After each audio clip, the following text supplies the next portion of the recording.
Good morning আকৌ এটা নতুন ভিডিঅ'ৰ সৈতে আপোনালোকৰ মাজলৈ আহিছোঁ। আজি দেখাব খুজিছোঁ আমাৰ মামাহঁতৰ ঘৰৰ সৰুপেটাৰ পথাৰখনৰ কিছু খেতি আপোনালোকক দেখাব খুজিছোঁ। এয়া আমাৰ গীত গৈ আছে মাহীৰ লগত খেতি চাব ন। এয়া চাওকচোন, সি আলুৰ ডাঙৰ দমটোৰ মাজত এনেকৈ ইমান ধেমালি ফূৰ্তি কৰি আছে। খুব ভাল লাগিছে ন গীত ন। চাহ দেহা গীত ইমান ভাল পাইছে সি খেলি, খুব ভাল পাইছে সি। আমি এনেকুৱা বহুত বেছি খেতি দেখিব নাই। এইফালে বহুত মাটিবোৰো খুব ভাল, সেইবাবে খেতি খুব ভাল হয় আৰু সাৰ চাৰ বেছি নিদিয়ে।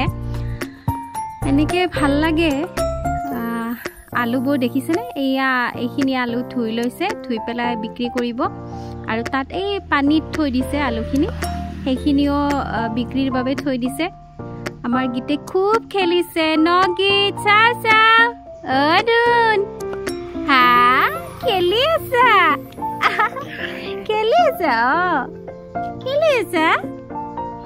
এইয়া ওলকবিৰ খেতি আৰু সেয়া মামাহঁতে আমাৰ ঘৰত দি পঠাবৰ বাবে অলপ ওলকবি তুলি আছে।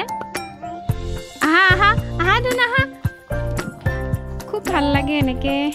আচলতে কষ্ট কৰিলে মানুহে কয় নহয় ফলবিলাক পায়, আৰু এনেকৈ পাইছে। এয়া আলু, আধা আলু তুলিবই আছে আৰু আলুবিলাক আচলতে আমি গছ মৰিলেহে তোলোঁ, এওঁলোকে গছ নমৰাতে তুলিছে, কিয়নো বিক্ৰী কৰিব আৰু পিছলৈ দাম কমি যাব যিহেতু সোনকালে তুলিছে।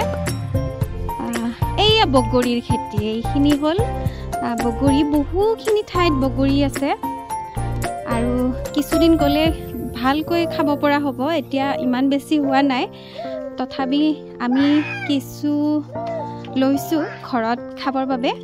তথাপি খাই বেয়া লগা নাই, খাব পৰা হৈছে, কিন্তু বেছি ভাল হ'ব আৰু ডাঙৰ হ'ব। বহুখিনি ঠাই আগুৰি বগৰী ৰুইছে এইখিনি। চাওকচোন, খুব ভাল লাগে, হাতেৰে ছিঙিব পাৰি। এইয়া আহা গীত আহা। আমাৰ গীতেও বগৰীৰ তলে তলে ফুৰি আছে দেই। এতিয়া আমাৰ গীতে বগৰী ছিঙিব। এনেকৈ বগৰীবিলাক ছিঙিব পালেও খুব ভাল লাগে। আৰু ইয়াতে খেতি আচলতে এইয়া আমাৰ গীতে বগৰী ছিঙিলে এইয়া ছিঙিলে মাহীৰ লগত। ছিঙিলা? এইটো নাখায় দে, নাখায়টো, এইটো বেয়া। আহা ইফালে আহা। আমি কিবা ছিঙিব নাজানোৱে নেকি। এটা ছিঙিলে দুটা একেলগে ছিঙা যায়। ইয়াৰ ছিঙাৰ টিপছটোও চাগে বেলেগ অলপ। আহা ইফালে আহা। বহুখিনি ঠাইত বগৰী ৰুইছে এনেকৈ। আৰু আমাৰ মামাহঁতৰ বুলিয়ে নহয়, ইয়াতে বহুত বেলেগ মানুহেও এনেকৈ খেতি কৰে। আৰু এয়া বিলাহী লগাইছে, চাওকচোন ইমান ধুনীয়াকৈ থোপে বিলাহীবোৰ লাগি আছে। খুব ভাল লাগে এইবিলাক। আমি দেখিব নাপাওঁ কাৰণে বেছি ভাল লাগে নেকি। ইমান খেতি নহয় আমাৰ ফালে, অলপ ঘৰত খোৱাৰ বাবে হয়। ইয়াতে বিঘা মাটি মানে খেতি কৰে মানুহে। চাওকচোন ইমানখিনি ঠাইত এয়া বিলাহীবিলাক লগাইছে আৰু পানীত নষ্ট হৈ যাব বুলি এনেকৈ বাঁহৰ গছ পুতি দিছে।